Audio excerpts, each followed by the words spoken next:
I was probably, I'm going to say like 13 when I started using a skincare regimen.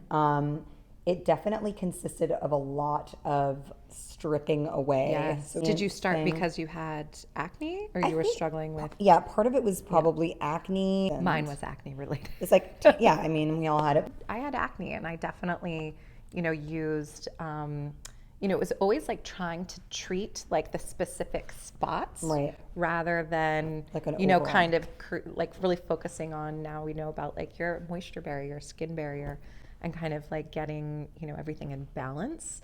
I wish I knew that. I just wanted everything to go away. And Right. so I was like washing and exfoliating, but with really harsh stuff. And then Right. the ointments and the creams. And Right. whatever. How violent is that? That's really aggressive. Sounds aggressive. Is. So many Yes. of these active ingredients. I needed to simplify my routine for sure. Yeah.